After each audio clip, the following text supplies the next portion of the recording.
안녕하세요. 홍현미입니다.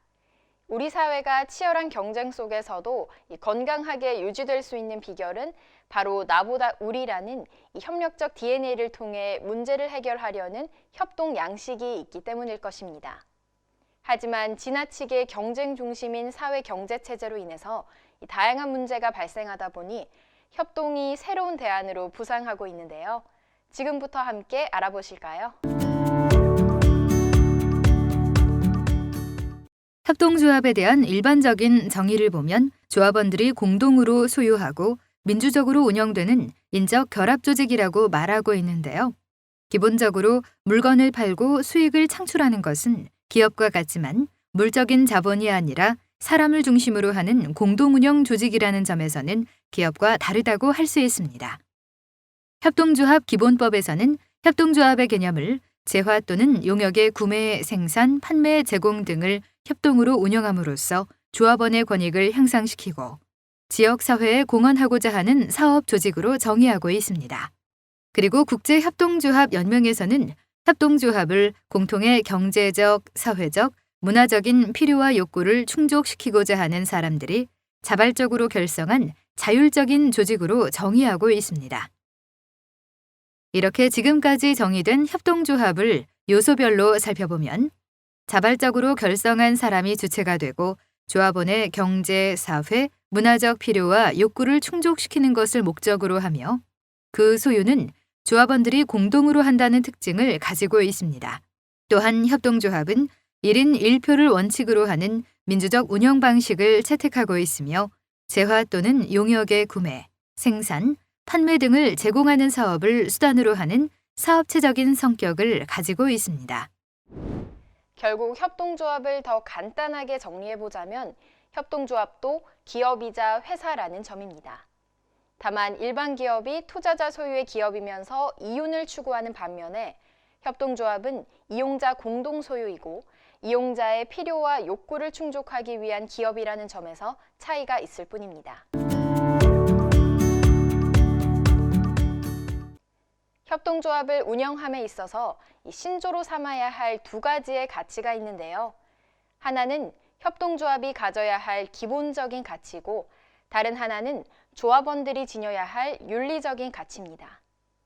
먼저 협동조합이 가져야 할 기본적 가치에는 자조와 자기책임, 민주주의와 평등, 그리고 공정과 연대 이렇게 6가지가 있는데요. 협동조합이 지녀야 할 6대 기본 가치의 의미를 요약해보면 자기 책임 하에서 사업을 추진하고 차별 없이 조합을 운영해야 하며 협동조합과 사회 전체에 공정하게 연대해야 한다는 것으로 해석할 수 있습니다. 그리고 조합원이 지녀야 할 윤리적 가치를 보면 정직과 공개, 사회적 책임과 타인에 대한 배려인데요.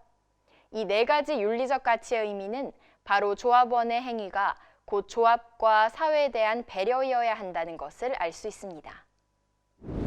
한편 국제협동조합연맹에서는 자발적이고 개방적인 조합원 제도, 조합원에 의한 민주적 관리, 조합원의 경제적 참여, 조합원에 의해서 관리되는 자율적인 자조 조직, 교육훈련 및 정보 제공, 협동조합 간 협동, 조합원의 의사에 따라 지역사회의 지속가능한 발전을 위한 노력 등의 협동조합 7원칙을 1995년 맨체스터 총회에서 발표했는데요. 이 7원칙은 세계 각국에서 각기 다른 상황에 처해 있는 협동조합들이 지켜야 할 일종의 헌법이자 성공적인 협동조합의 운영 원리라고 할 수 있습니다.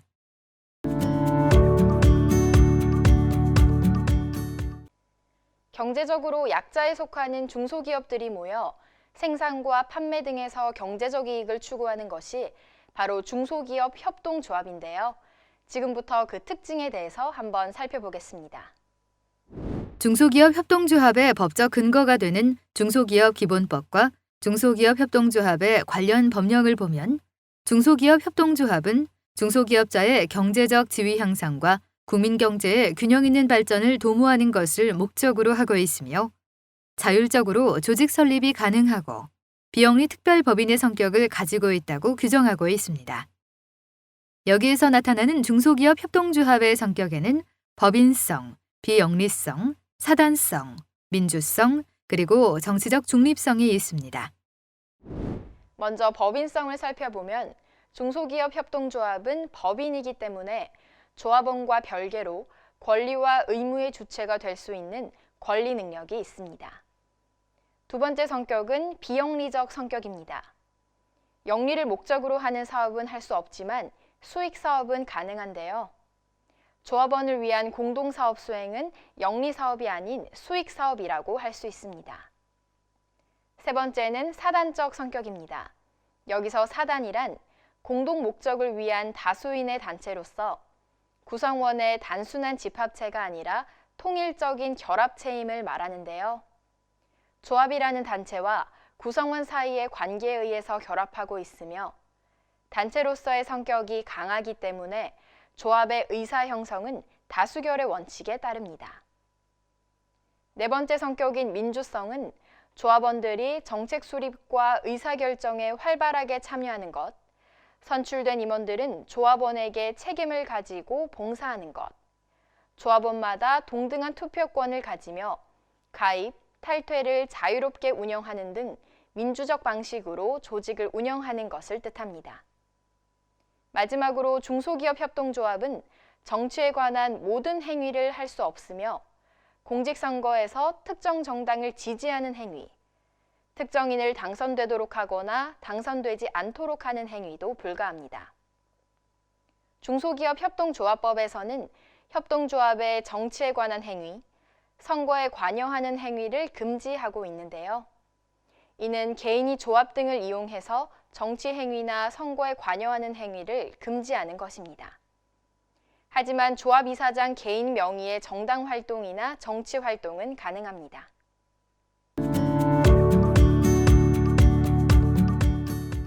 대부분의 중소기업은 정보화나 국제화 등과 같은 외부적인 요소에 의해 큰 영향을 받고 있기 때문에 이와 같은 경영 환경을 극복하고 새롭게 발전하기 위해서 중소기업 협동조합을 구성하고 상호 협력, 협조를 통해 사업 경영의 합리화와 경제적 지위의 향상 등을 도모하고 있습니다. 이러한 중소기업 협동조합의 역할을 하나씩 살펴보면 첫 번째는 경영의 합리화입니다. 거래 조건을 개선하거나 판매를 촉진할 수 있고 정보, 기술, 인재, 마케팅 등의 경영 노하우를 획득할 수 있으며 생산성을 향상시킬 수 있습니다. 두 번째 역할은 경영의 안정과 업계의 발전인데요. 업계의 규칙을 확립하면서 질서를 유지할 수 있고 구성원 기업의 경영 안정과 업계 전체의 발전을 도모할 수 있습니다. 세 번째 역할은 규제성 법령 개정입니다. 중소기업자의 의견과 요망사항을 중소기업 협동조합이 건의하여 국가 시책에 반영할 수 있게 하거나 국회를 통해서 규제성 법령을 개정할 수 있습니다. 그렇다면 중소기업 협동조합의 기능에는 어떤 것이 있을까요? 바로 경제적 기능과 사회적 기능, 그리고 정치적 기능을 들 수 있는데요. 하나씩 알아보겠습니다. 중소기업 협동조합의 경제적 기능은 중소기업의 구매, 판매, 생산 및 물류 등의 경제 활동을 보호하고 사업이 보다 잘 실현되도록 하는 것입니다. 중소기업은 일반적으로 규모가 작아 자금 조달력이 취약할 수 있기 때문에 중소기업들이 협동조합을 조직하여 상호 협력을 통해 공동으로 구매, 판매하고 공동 생산과 공동 시설 이용, 그리고 공동으로 기술 개발을 함으로써 비용 절감으로 인한 경제적 효과를 가져올 수 있습니다.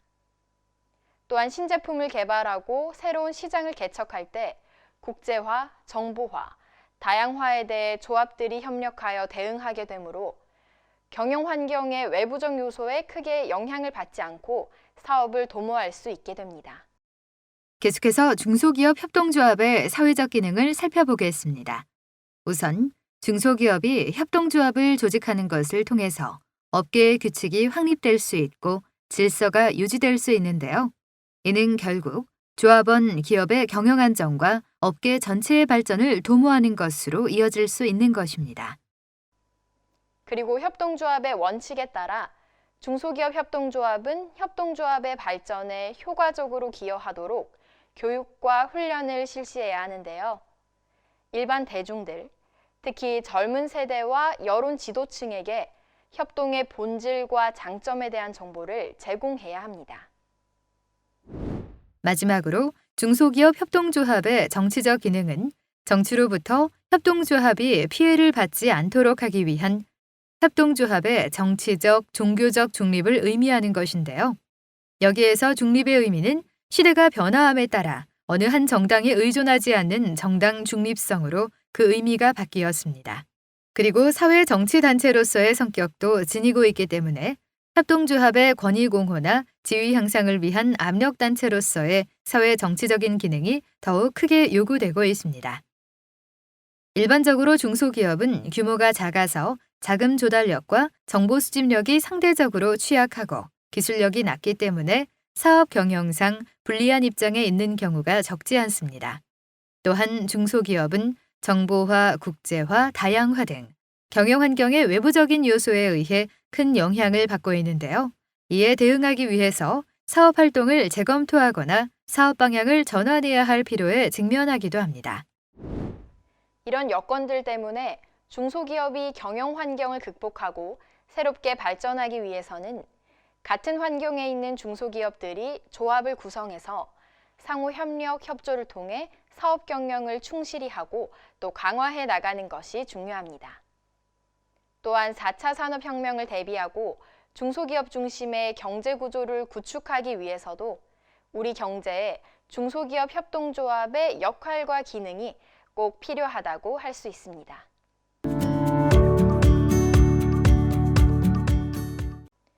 앞서 살펴본 바와 같이 다양한 역할과 기능을 수행하고 있는 중소기업 협동조합이지만 조합원의 주인의식 부족과 소극적인 조합 사업에 참여는 약점으로 지적되는 부분이기도 합니다.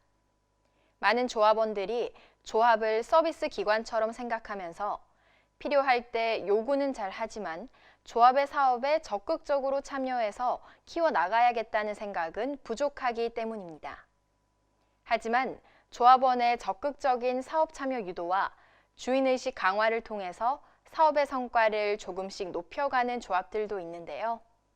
조합의 리더들이 조합원과 머리를 맞대어 사업을 구상하고 사업 운영의 기준을 공정하게 정해서 이를 적용함으로써 원자재를 공동 구매하거나 물류센터를 운영하는 것과 같이 공동사업을 활성화해 나가는 데 노력했기 때문입니다.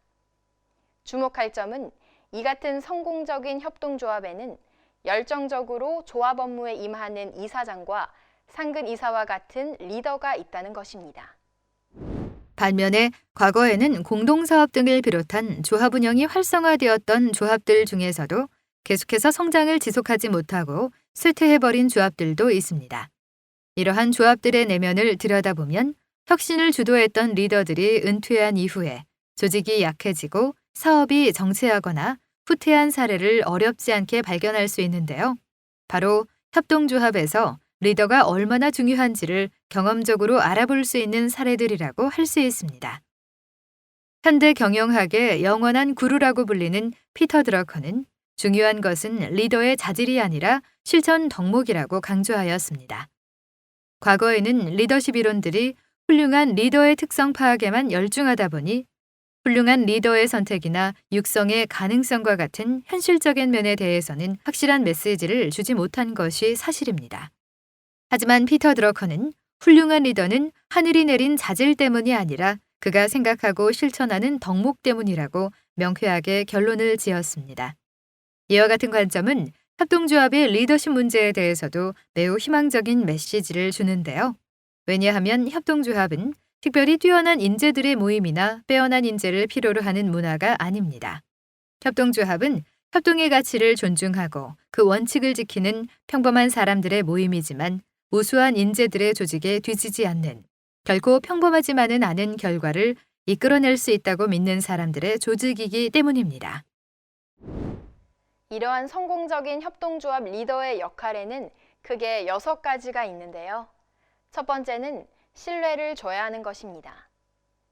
중소기업 협동조합의 리더로서 조합원을 위해 일한다는 확고한 신념이 조합원들에게 전달되어야 하는데요. 직원들이 믿고 따를 수 있는 청렴하고 정확한 업무 집행과 추진력 등을 발휘해야 합니다. 두 번째 역할은 창의적인 아이디어로 조합을 활성화하는 것입니다. 기존의 사업에 안주하지 않고 조합과 조합원의 발전을 위해 기존 사업을 업그레이드하거나 새로운 사업에 대해 고민하고 조합원의 애로사항을 해결하는 대안을 만들어서 조합원들이 참여하고 이용하는 사업으로 만들어가야 합니다. 세 번째는 장기적인 안목을 가지고 지속적으로 혁신을 추진하는 것인데요. 어떠한 변화든 단기간에 이루어내기는 매우 어렵습니다. 사업의 혁신을 지속적으로 추진하기 위해서는 리더의 재임이라는 변수가 중요하기 때문에 혁신을 주도한 리더들이 퇴임한 이후에도 이러한 사업이 영속성을 가지고 추진되려면 혁신을 제도화하는 것이 필요합니다. 리더의 네 번째 역할은 소통입니다. 중소기업 협동조합의 리더들은 조합원과의 소통에 힘을 기울여야 하는데요. 조합원을 지도하고 정보를 제공하고 의견을 수렴하는 것 등을 통해서 조합원이 원하는 것을 조합 운영에 반영하는 것과 함께 정책적인 지원이 이루어지도록 노력해야 합니다. 다섯 번째 역할은 직원들이 능력을 발휘할 수 있도록 해야 하는 것입니다. 협동조합을 운영하고 사업을 활성화시키기 위해서는 직원과의 신뢰관계 형성도 매우 중요한데요. 조합 직원을 대등한 인격적인 관계로 대하고 직원들도 리더로서 조합 업무를 수행할 수 있도록 가능한 많은 자율권을 부여해 직원 자신의 능력을 효과적으로 발휘할 수 있도록 해야 합니다. 마지막으로 여섯 번째 역할은 청렴입니다. 중소기업 협동조합도 직접 생산 확인 실태조사와 같은 정부 위탁 사업을 수행하고 선거관리위원회의 위원으로 참여하는 것처럼 협동조합의 대표자로서 공무수행사인에 해당하는 업무와 역할도 하고 있기 때문에 청탁금지법의 적용 대상이 되고 있습니다. 따라서 정부 관련 업무가 많은 협동조합 사업 특성상 청탁금지법의 영향을 받지 않을 수가 없는데요. 협동조합의 리더도 청탁금지법을 준수해야 함은 물론 청렴한 사회 풍토를 조성하는 데 힘써야 하는 것입니다. 지금까지 보신 것처럼 중소기업 협동조합이 보다 성숙한 단계로 발전해 가기 위해서는 리더의 역할이 무엇보다 중요한데요. 협동조합의 리더는 리더로서의 역할을 충실히 수행해서 조합의 지속성과 발전 가능성을 계속 키워나가야 할 것입니다. 감사합니다.